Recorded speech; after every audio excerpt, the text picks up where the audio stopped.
اس کے بعد ہادیہ کی زندگی کتنی اچھی ہو جائے گی، یہی سب کچھ سوچ سوچ کر ہادیہ مسکرا رہی تھی۔ اچانک گاڑی کو بریک لگی اور ہادیہ شیخ چلی جیسی سوچ سے باہر نکلی۔ ایک بہت خوبصورت ہی بلڈنگ تھی جس کے اندر وہ لوگ جا رہے تھے۔ وہ لوگ ایک اپارٹمنٹ میں داخل ہوئے تو ہادیہ کو بہت حیرت ہوئی۔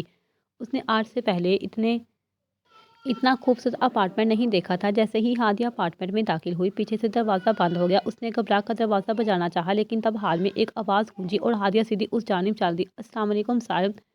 مگر سامنے دیکھ کر غیر گنیستہ طور پر ہادیہ کے ہاتھ سے وہ فائل چھوٹ کر زمین پر گری تھی۔ اسے تو حیرت ہوئی تھی یہ دیکھ کر کہ روزی اور وہ جیٹ جس نے کل اسے فائل دی تھی، وہ دونوں ہی کرسیوں پر بندھے ہوئے بیٹھے تھے۔ ہادیہ نے آگے بڑھ کر ان دونوں کو کھولنا چاہا۔ اچانک کسی کے بوٹوں کی آواز اس سناٹے کو چیرتی ہوئی شور پیدا کرنے لگی۔ ہادیہ نے مڑ کر دیکھا تو اپنے سامنے ماسک پہنے ہوئے انسان کو دیکھ کر وہ حیران تھی۔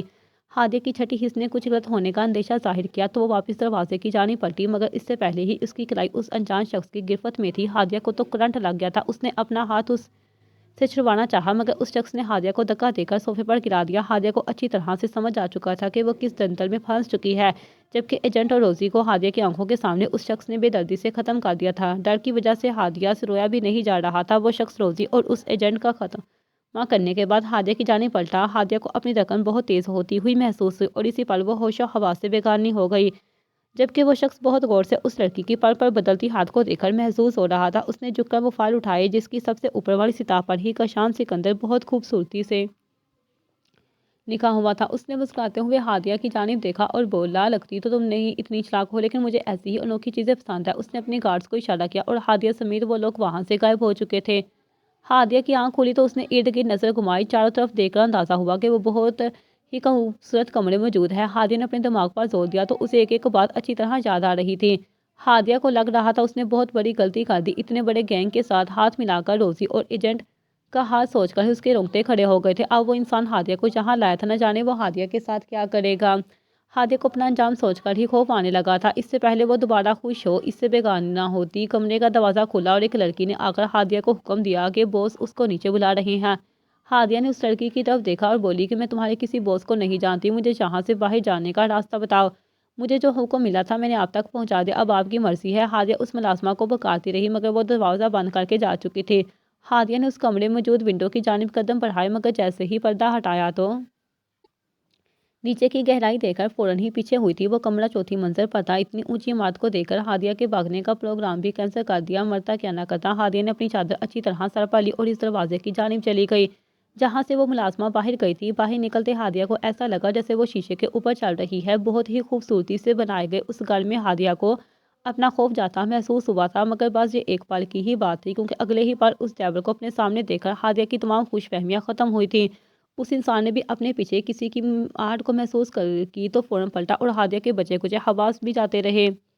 کشان سکندر، ہادیہ نے بہت لڑکھڑاتے لہجے میں اس سے پکارا تھا، جبکہ اپنے نام کی پہچان اس لڑکی کے منہ سے سن کر کشان بھی مسکرایا تھا۔ تو تم مجھے جانتی ہو؟ جی ہاں، میں آپ کو جانتی ہوں، مگر آپ مجھے یہاں کیوں لے کر آئے ہیں؟ کشان نے صوفے پر بیٹھ کر ٹانگ پہ ٹانگ رکھی اور بہت غور سے اس لڑکی کو دیکھا تھا جو کہ لڑکھڑاتی آواز سے بھی بہت گہری باتیں کر رہی تھی۔ کشان نے کہا، میں تمہیں یہاں اس لیے لایا ہوں تاکہ تم سے پوچھ سکوں کہ تم نے اتنی بڑی حماقت کرنے سے بارے میں سوچا بھی کیسے؟ میرے بارے میں جانتی بھی ہو میں کیا ہوں؟ ہادیہ نے اس کی جانب دیکھا اور بولی، میں اچھی طرح جانتی ہوں کہ تم کیا ہو۔ تم ایک درندے ہو جو کہ وومن ٹریفکنگ کا کنگ ہے۔ تمہیں کیا لگتا تھا کہ تم کچھ بھی کرتے جاؤ گے اور پولیس کو کبھی بھی تمہارے بارے میں کوئی ثبوت نہیں ملے گا؟ نہیں کشان سکندر، یہ سب تمہاری سب سے بڑی غلط فہمی ہے۔ کشان نے بہت غور سے اس چٹانک بھر کی لڑکی کو دیکھا جو نہ جانے کیا کیا بول رہی تھی، جبکہ ہادیہ نے کشان کو خاموش دیکھا تو پر اعتمادی سے بولی، مجھے بھی وہ انفارمیشن جو روزی نے دی تھی وہ پڑھ کر کافی حیرت ہوئی تھی، صرف ایک لمحے کے لیے، کیونکہ پولیس نے جب تمہیں پہلی مرتبہ تمہارے ہی ریئیکٹ کے ساتھ گرفتار کیا تھا اور اس لوگوں کے ہجوم میں تم گرے اور تمہارے دماغ پہ چوٹ لگی تو تم نے یہ سب پر ظاہر کیا کہ تمہاری یادداشت چلی گئی ہے۔ کافی عرصے علیل رہنے کے باوجود تمہیں کورٹ میں رہائی دے دی۔ وجہ صرف یہ تھی کہ تمہارے پاس بہت زیادہ پیسہ تھا اور اس ہجوم میں تمہارے خلاف جو ثبوت ملے تھے وہ بھی غائب ہو چکے تھے۔ پولیس اسی وجہ سے خاموش تھی اور تم نے سب لوگوں کو پاگل سمجھ لیا، ایک نئی زندگی شروع کر دی، رائس مل، آئل مل اور نہ جانے کون کون سی میلز بنا کر تم دنیا کی نظروں میں ایک شریف بزنس مین بن گئے۔ لیکن وہ کہتے ہیں کہ گدڑ کتنا بھی چلاک ہو جائے شیر کا مقابلہ نہیں کر سکتا، ایسے ہی حال تمہارا ہے۔ تمہیں کیا لگا تھا جو تم دنیا کو دکھاؤ گے وہی لوگ دیکھیں گے؟ تم نے تمام پرانے ریکارڈ ختم کر دیے ہیں، تمام مافیا سے تمہارا نام ختم ہو چکا ہے، لیکن تم نے ایک بہت بڑی غلطی ڈال دی۔ تم نے پرسنل انفارمیشن میں اس ڈاکٹر کا نام، پتہ، سب کچھ چھپا تھا جس نے تمہارا علاج کیا تھا، اور یہ بات بتاتے ہوئے مجھے بہت خوشی محسوس ہو رہی ہے کہ اس ڈاکٹر کو بھی تم نے اس شہر سے غائب کروا دیا۔ میرا یقین اور پختہ ہو گیا تمہارا میڈیکل کا سارا ریکارڈ دیکھ کر، کیونکہ وہاں پر تمہارے دماغ میں چوٹ لگنے کا ذکر تھا، جبکہ پہلی رپورٹوں میں دائیں طرف اور دوسری رپورٹوں میں بائیں طرف، اور یہی سے مجھے وہ کلو مل گیا جس کا میں انتظار کر رہی تھی۔ بس پھر اس ہاسپٹل سے تمہارا ریکارڈ نکلوایا اور تمہارے ایکس رے وغیرہ دیکھنے کے بعد ہمیں یقین ہو گیا کہ تمہارے دماغ میں ایک معمولی سی چوٹ آئی تھی، جس کا تم نے اپنے شادہ دماغ سے فائدہ اٹھا کر اپنے خلاف تمام ثبوت مٹائے اور خود کو بہت انوسینٹ ظاہر کروایا۔ لیکن میں نے کہا نا، جیسا تمہیں لگتا تھا ویسا کچھ نہیں ہوا۔ بہت افسوس کے ساتھ کہنا پڑ رہا ہے، تمہارے تمام ملز کے اندر چلنے والے ریئیکٹ کا مجھے پتہ چل چکا ہے اور بہت جلد ساری دنیا کو بھی پتہ چل جائے گا۔ کشان سکندر نے بہت آرام سے ہادیہ کی بات سنی اور پھر مسکراتے ہوئے بولا، تمہیں دیکھ کر یہ اندازہ ہو گیا تھا کہ تم کوئی عام بندی نہیں ہو۔ اب تک جتنے بھی ایجنٹ لوگ ہائر کیے وہ اس بات تک پہنچ ہی نہیں سکے کہ میرے دماغ کی چوٹ بھی ایک جھوٹ تھی۔ وہ لوگ تو بس ثبوت اور یہ وہی ڈھونڈتے رہے، اور وہ لوگ تو یہ سمجھ ہی نہیں سکے کہ جس چوٹ کی بنا پر میں نے اپنے تمام کیس بند کی ہیں، اصل میں وہ چوٹ کتنی گہری ہے۔ اتنا زخم تو مجھے نہیں تھا جتنا انہیں دکھ ہو رہا تھا، لیکن اب بات یہ ہے کہ تم نے سب کچھ معلوم تو کر لیا ہے، اپنی صلاحیتوں کا صحیح استعمال کیا، لیکن فائدہ اب تو اس چیز سے تمہیں کچھ حاصل وصول ہی نہیں ہو سکتا، کیونکہ ایجنٹ اور روزی کو تو پتہ نہیں کہاں گئے۔ ہادیہ نے اس کی جانب دیکھا اور بولی، کہاں گئے کا کیا مطلب ہے؟ میں نے خود دیکھا ہے کہ تم نے انہیں قتل کیا ہے۔ کشان سکندر ہادیہ کی بات سن کر زور زور سے ہنسنے لگا اور بولا، بی بی کون ہو تم؟ تمہاری بات پر یقین کرے گا، تمہارے پاس میرے خلاف ثبوت ہے، لیکن روزی اور ایجنٹ کا قتل میں نے کیا ہے، اس کا کیا ثبوت ہے؟ ہادیہ نے بہت غور سے شفاف انسان کو دیکھا، جس کی شکل و صورت بہت خوبصورت تھی، مگر اس کے اندر کا وحشی جانور بہت ہی بھیانک تھا۔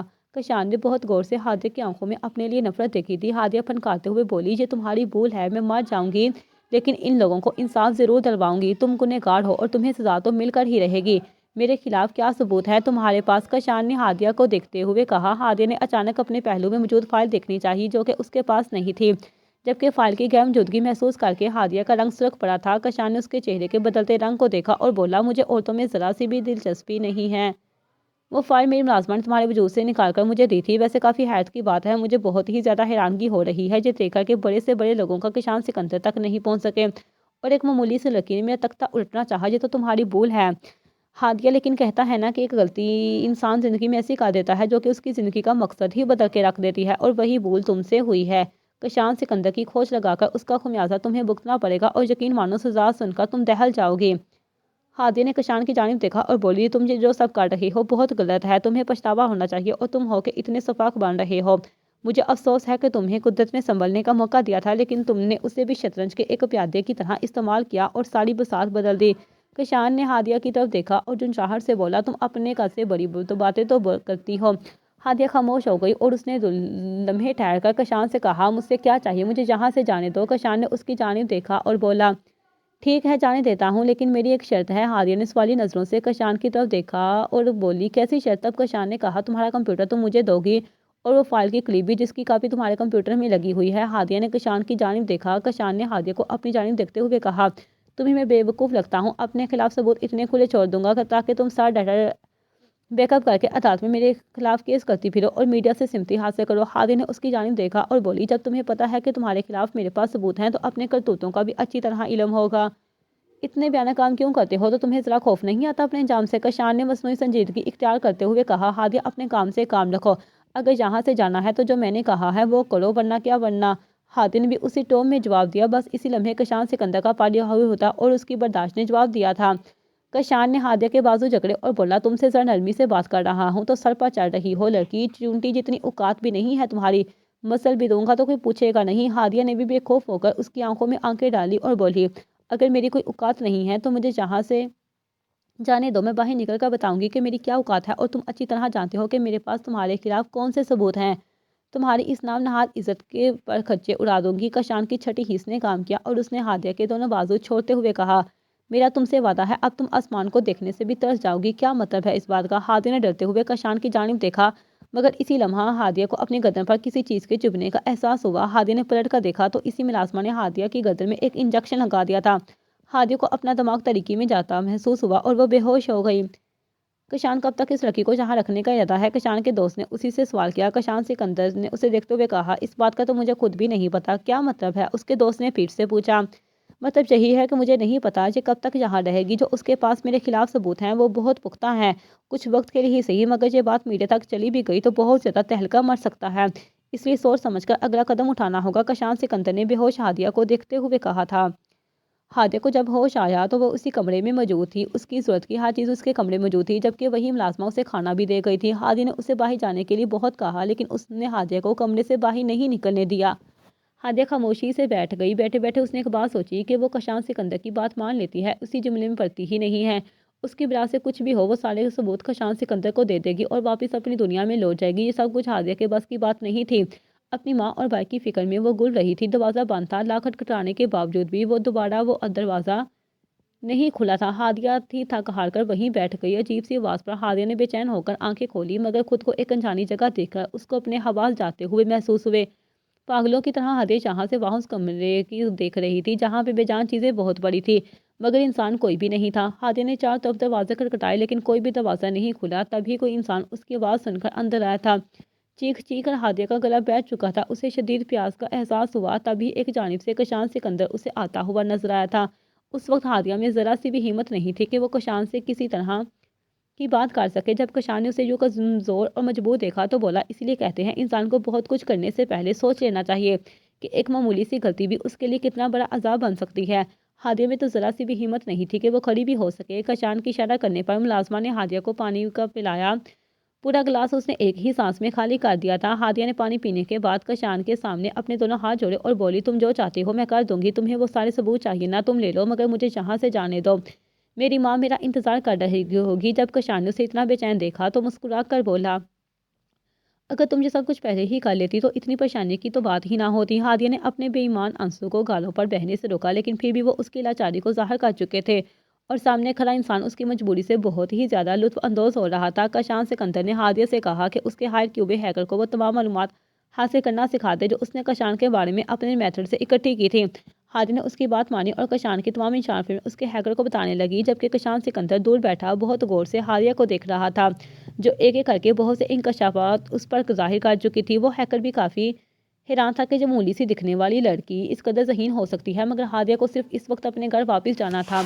وہ جلد از جلد کشان سکندر جیسے انسان کے چنگل سے نکلنا چاہتی تھی، لیکن جو اس کی بھول تھی کیونکہ ساری انفارمیشن اور ڈیٹا کشان کے ہیکر کو دینے کے باوجود بھی جب ہادیہ نے وہاں سے جانے کی فرمائش کی تو کشان نے کہا کہ تم یہاں سے نہیں جا سکتی، جبکہ کشان کی ایسی بات سن کر ہادیہ کو اپنا دل بند ہوتا محسوس ہوا تھا۔ ہادیہ نے کہا، جیسا تم نے کہا تھا میں نے سب کر دیا اور میرے تمہارے خلاف نہ ہی کوئی کیس کروں گی نہ ہی کوئی ثبوت رکھوں گی، بس مجھے یہاں سے جانے دو، میرا دم گھٹ رہا ہے۔ کشان سکندر نے اس کی جانب جھک کر کہا، اب تم یہاں سے کہیں نہیں جا سکتی، تمہیں اپنے بھائی اور ماں سے ملنا ہے، میں انہیں یہی لے آتا ہوں، لیکن تم یہاں سے کہیں نہیں جا سکتی۔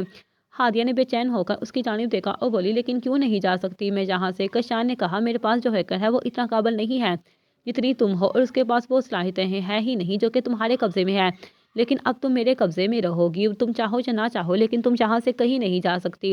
ہادیہ کو اپنی بے بسی پر بہت رونا آیا تھا۔ وہ اس وقت کو کوس رہی تھی جب اس نے روزی اور اس ایجنٹ کی بات مانی اور اس گپ کے ساتھ ہاتھ ملایا تھا، جبکہ اسے پریشان دیکھ کے کشان سکندر نے کہا، تمہیں اتنی پریشان کیوں ہیں؟ تمہیں تو صرف پیسوں کی ضرورت تھی، اسی پیسے کے تو تم نے صرف میرے خلاف انفارمیشن اکٹھی کی تھی اور اب وہی پیسوں میں تمہیں دے رہا ہوں، ساتھ اتنی سیکیورٹی بھی دے رہا ہوں، پھر بھی تم ایسے ریئیکٹ کر رہی ہو جیسے پتہ نہیں میں تم پر کتنا ظلم کر رہا ہوں۔ ہادیہ نے اس کی طرف دیکھا اور بولی، مجھے یہ نہیں پتا تھا کہ وہ لوگ مجھ سے کیا کام کروا رہے ہیں، مجھے پیسے کی ضرورت تھی، ان لوگوں نے میری مجبوری کا فائدہ اٹھایا اور میں اتنے بڑے دلدل میں پھنس گئی۔ مجھے اگر ذرا سے بھی بھنک ہوتی کہ وہ مجھ سے یہ سب کروا رہی ہیں تو میں کبھی بھی ان کا ساتھ نہ دیتی اور آج مجھ پر مصیبت نہ آتی۔ تمہیں خدا کا واسطہ ہے مجھے یہاں سے جانے دو، میں مجبور ہوں، میں اپنی مجبوری سے خود لڑوں گی، لیکن میں تمہارے ساتھ ہاتھ ملا کر جان بوجھ کر کسی گناہ میں شریک نہیں ہونا چاہتی، مجھے یہاں سے جانے دو۔ کشان سکندر نے اس کی طرف دیکھا اور ہاتھ میں موجود گلاس زمین پہ دے مارا اور بولا، کیا گناہ لگا رکھا ہے؟ میں کیا گناہ کرتا ہوں؟ تمہیں کچھ بھی پتا ہے؟ تمہیں لگتا ہے جن لوگوں کے ساتھ تم مل کر پہلے کام کر رہی تھی وہ بہت اچھے لوگ ہیں، وہ ایجنٹ وہ روزی جن کا مذہب بھی نہیں پتا، تمہیں وہ لوگ اچھے لگتے ہیں؟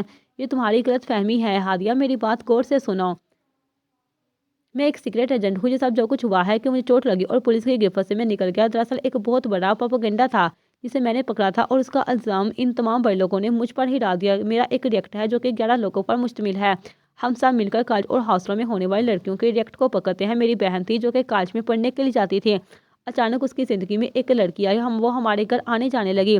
اس وقت میں MBA کی پڑھائی کر رہا تھا، میری بہن نے نئے کالج جانا شروع کیا تھا، مجھے زیادہ اپنی جاب کی فکر تھی، ہمارے والد نے ہمیں اکیلا پالا تھا۔ وہ لڑکی پتہ نہیں کیسے میری بہن کی اتنی گہری دوست بن گئی اور ایک دن میری بہن گھر سے نکلی کہ وہ اپنی دوست کی سالگرہ میں جا رہی ہے، اس دن کے بعد وہ کبھی واپس نہیں آئی۔ ہم نے بہت ڈھونڈا لیکن میری بہن کا کوئی سراغ مل ہی نہیں سکا۔ اس صدمے میں نے اپنا باپ کھو دیا۔ ایک دن جب میں جاب سے واپس آ رہا تھا، تمہیں پتہ ہے میں نے اپنی بہن کو کس حالت میں سڑک پر بیٹھے دیکھا۔ اس کے جسم پر کپڑے نہ ہونے کے برابر تھے اور وہ نشے میں اتنی دھت تھی کہ اسے یہ فکر ہی نہیں تھی کہ ٹریفک میں وہ بھیک مانگ رہی ہے، لیکن میں نے اسے پہچان لیا۔ میں اسے روک لیا تھا اس سے پہلے ہی ایک ٹرک نے اسے ٹکر مار دی اور وہ ہمیشہ ہمیشہ کے لیے اس دنیا سے چلی گئی۔ وہاں جو لوگوں کی مدد سے مجھے پتا چلا کہ یہ میری بکاریوں کا ایک گروپ ہے۔ جب میں نے چھپ کر اس گروپ پہ نظر رکھی تو اس گروپ کی لیڈر میری بہن کی دوست نکلی۔ وہ لڑکی یہی کام کرتی ہے، نئے نئے کالجوں میں جا کے لڑکیوں سے دوستی کرتی ہے، پھر انہیں نشہ اور ادویات کا عادی بنا کر دوسرے گروپوں کو بیچ دیتی ہے۔ اس دن میں نے عہد لیا تھا کہ میں اس ریکٹ کا خاتمہ کر کے ہی دام لوں گا۔ کچھ مخلص آفیسرز نے میرا کام دیکھا اور مجھے اعتماد میں لے کر ایک کمیٹی بنائے جس کے تھرو ہم یہ سارا کام سر انجام دیتے ہیں۔ کشان سکندر نے بہت سارے فائل اور ان لڑکیوں کی ساری انفارمیشن ہادیہ کے سامنے کر دی۔ ہادیہ کو تو سچ کرا ہی کیا تھا۔ وہ سب کچھ سن کر ہادیہ اتنی زیادہ بری ہے اس علم نہیں تھا۔ ہادیہ نے شرمندگی کے باعث نظر اٹھانا ہی مناسب نہیں سمجھا۔ کشان اس کو اسی ہاتھ میں چھوڑ کر کمرے سے باہر نکلتا چلا گیا۔ ہادیہ ایک ایک کر کے معصوم لڑکیوں کی تصویریں دیکھتی جا رہی تھی جن کے منہ پر کراس کا نشان تھا، یعنی کہ وہ لڑکیاں اس گروپ کے ہاتھوں رسوا ذلیل ہو کر نہ جانے اپنی زندگیاں کہاں گزار رہی تھی۔ ہادیہ نے ساری انفارمیشن پڑھی، ایک ایک لڑکی، ان کے ماں باپ کی پولیس میں کروائے گی رپورٹیں، کالجوں میں ان کی سی وی، ان کے پرانے ریکارڈ، ان سے بہت رونا آیا تھا کہ لڑکیاں اپنی تعلیم حاصل کرنے کے لیے کتنی محنت کرتی ہیں، تعلیم حاصل کرنے کے لیے کہاں کہاں جاتی ہیں اور تعلیمی اداروں میں ان سب کے ساتھ اتنا بھیانک حادثہ ہوتا ہے اور ان کی زندگی کا مقصد ہی بدل کے رکھ دیتا ہے۔ سوچ کر ہی روح دہل جاتی ہے۔ پتہ نہیں ان معصوم لڑکیوں کے خواب خواہش ہے کیا اور کیا ارمان ہوں گے جب وہ پورا کرنا چاہتی ہوں گی، لیکن ایسے درندے ان کی زندگی برباد کرنے سے پہلے ایک لمحے کے لیے نہیں سوچتے۔ ہادیہ نے اپنے آنسو صاف کیے اور تمام کاغذوں کو اکٹھا کر کے ٹیبل پر رکھ دیا اور کچھ سوچتے ہوئے وہ کمپیوٹر کے آگے بیٹھی تھی۔ کچھ دیر بعد اس کی سوچ کے برعکس کشان سکندر واپس اس کمرے میں آیا تھا۔ ہادیہ نے مسکرا کے اس کی طرف دیکھا اور کشان بھی حیران کن نظروں سے اس لڑکی کو دیکھ رہا تھا جو پل پل میں اپنی بدلتی ہوئی شخصیت سے اسے حیران کر رہی تھی۔ ہادیہ نے اس کی طرف دیکھا اور بولی، مجھے پتا ہے تم حیران ہو گئے ہو لیکن اب یہی حقیقت ہے۔ کشان نے بھی ہادیہ کی جانب دیکھا اور بولا، ویلکم ڈیئر، مجھے پورا یقین ہے ہم اپنے مقصد میں ضرور کامیاب ہوں گے۔ ہادیہ نے بھی اس کی جانب دیکھتے ہوئے بھرپور لہجے میں انشاءاللہ کہا تھا۔ اگلے دن ہادیہ کی زندگی کا نیا سفر شروع ہو گیا تھا۔ کشان سکندر تو بہت حیران تھا کہ اس کی زندگی نے کیسا پلٹا کھایا ہے۔ جبکہ ہادیہ اپنی ماں سے ملنے گئی اور انہیں اپنے ساتھ لا کر ایک محفوظ جگہ پر رکھ لیا تھا۔ شام کے وقت جب وہ کشان سکندر سے ملنے کے لیے آئی تو اپنا تمام پروگرام اس نے کشان کو بتا دیا اور نئے پیپرز کے ساتھ وہ ایک علاقے کے کالج میں داخل ہوئی۔ کالج والوں نے ایک دو باتیں پوچھنے کے بعد اسے اس کالج میں ایڈمیشن دے دیا تھا۔ اب یہاں سے ہادیہ کا نیا سفر شروع ہوا تھا۔ کچھ دن تک معاملات بالکل ٹھیک رہے مگر ایک دن اچانک ہادیہ کینٹین میں بیٹھی تھی جب ایک لڑکی نے آ کر اس سے پروفیسر کا پوچھا۔ ہادیہ نے مسکرا کر اس لڑکی کو جواب دیا تھا۔ وہ بہت خوش شکل اور کافی ایکٹیو لڑکی تھی۔ ہادیہ سے اس کی چند ہی دنوں میں دوستی ہو چکی تھی۔ وہ دونوں کالج میں اکثر ساتھ پائی جاتی تھی۔ 4 مہینے کا عرصہ گزر چکا تھا۔ تمام کالج والے انہیں بیسٹ فرینڈز کہتے تھے مگر ایک دن اچانک وہ لڑکی ہادیہ سے کہنے لگی کہ اس کی منگنی اس کے ماموں کے بیٹے سے ہو رہی ہے۔ ہادیہ سن کر بہت خوش ہو گئی تھی اور اس کی دوست نے اسے منگنی پر انوائٹ بھی کیا تھا۔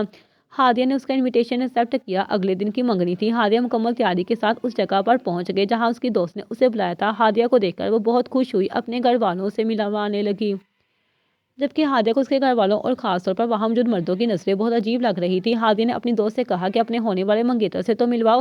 اس نے ایک بہت خوش شکل نوجوان سے ہادیہ کا تعارف کروایا تھا۔ ہادیہ نے ایک ویٹر سے لے کر جوس پیا۔ تھوڑی دیر بعد ہادیہ کی طبیعت خراب ہونے لگی۔ اس نے اپنی دوست سے معذرت کر گھر واپس آنے لگی تھی تب بھی اچانک پارکنگ میں بے ہوش ہو گئی۔ ہادیہ کو تو کوئی خبر ہی نہیں ہوئی تھی کہ اس کے ساتھ کیا ہونے جا رہا تھا۔ جب ہوش آئی تو خود کو بندھا ہوا پایا، ادھر ادھر دیکھا تو حیران رہ گئی کہ اس کے ارد گرد بہت سی لڑکیاں موجود بیٹھی تھیں۔ ہادیہ کے منہ پر بھی کپڑا بندھا ہوا تھا جبکہ ساری لڑکیاں روتے ہوئے ایک دوسرے کو دیکھ رہی تھی۔ جبکہ ہادیہ نے اپنی دوست کو سامنے سے آتے ہوئے دیکھا جو کہ عجیب طرح کے کپڑے پہنے ہوئے بہت ہی بے باک انداز سے باتیں کر رہی تھی۔ اس نے ہادیہ کی طرف مسکراتے ہوئے دیکھا اور بولی، بے وقوف لڑکی، شکریہ میری زندگی میں آنے کے لیے۔ تم نے اس مہینے کی 100 لڑکیوں کو مشن مکمل کروا دیا۔ اس راکٹ کو بھیجنے کے بعد ہمیں بہت پیسوں کا فائدہ ہوگا اور ہماری زندگی سکون سے گزرے گی۔ کسی نے سچی کہا ہے، اچھا دوست زندگی میں بہت اہم ہے۔ تم واقعی میری زندگی میں بہت اہم نکلی۔ اچھا لگا تم سے دوستی کر کے۔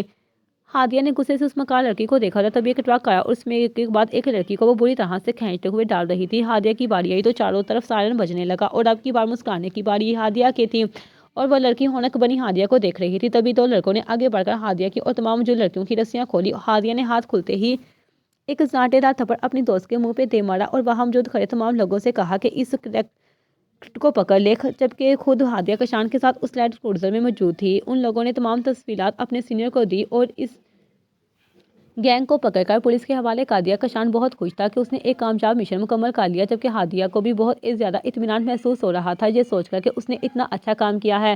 نہ جانے وہ ان لڑکیوں کے ساتھ کیا کرتے۔ اس کے بعد ہادیہ نے اس شہر میں موجود بہت سے کالجوں میں ایک اسٹوڈنٹ بن کر داخلہ لیا اور وہاں سے ایسے چلتے ہوئے ریکٹ کو پکڑا تھا اور اس کی ٹیم نے مکمل طور پر ہادیہ کا ساتھ دیا تھا۔ آج ہادیہ اور کشان سکندر کو ایک فنکشن میں معزز مہمانوں کے طور پر بلایا گیا تھا۔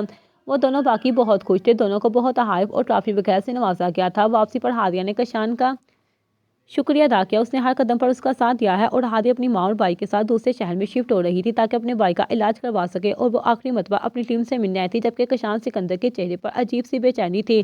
چاہ کر بھی ہادیہ سے کوئی بات نہ کہہ سکی۔ جب وہ جانے لگی تو کشان نے اسے پکارا اور کہنے لگا، میں تم سے کچھ پوچھنا چاہتا ہوں۔ ہادیہ نے اس کی جانب دیکھا اور بولی، جی کیا کہنا چاہتے ہیں بولے۔ کشان ہادیہ کی جانب دیکھا اور بولا، میں نے سوچا نہیں تھا کہ یہ کبھی تم سے کہوں گا، لیکن میں تم سے بہت محبت کرتا ہوں اور میں چاہتا ہوں کہ تم کہیں نہ جاؤ۔ ہادیہ نے مسکرا کر کشان کی طرف دیکھا اور بولی، میں تو ایک کرپٹ انسان سے محبت نہیں کرتی، جبکہ ہادیہ کے مذاق میں کہی گئی بات سن کر کشان نے اس کا راستہ چھوڑ دیا تھا۔ ہادیہ نے مسکرا کر اس کا ہاتھ تھاما اور بولی، میں کشان سکندر سے بہت محبت کرتی ہوں، جس کو دوسروں کی تکلیف بھی محسوس ہوتی ہے، جو واقعی میں ایک بہترین انسان ہے، جو مجھے خوشی ہوگی کہ میں آپ کے ہم سفر ہوں۔ انسان وہ مقصد ضرور پورا کرتا ہے جو پورا کرنے کے لیے اللہ تعالیٰ نے اسے اس دنیا میں بھیجا ہوتا ہے۔ ہادیہ بہت مطمئن تھی کہ اللہ پاک نے بہت سی مشکلات کے بعد اس کی زندگی میں بھی ایک ٹھہراؤ پیدا کیا تھا۔ جب کبھی بھی کسی کو ہادیہ اور کشان کے گروپ کی ضرورت پڑی، ان لوگوں نے آگے بڑھ کر سب کی خدمت کی ہے اور بہت سی لڑکیوں کی زندگی کو برباد ہونے سے بچایا ہے۔ ختم شد۔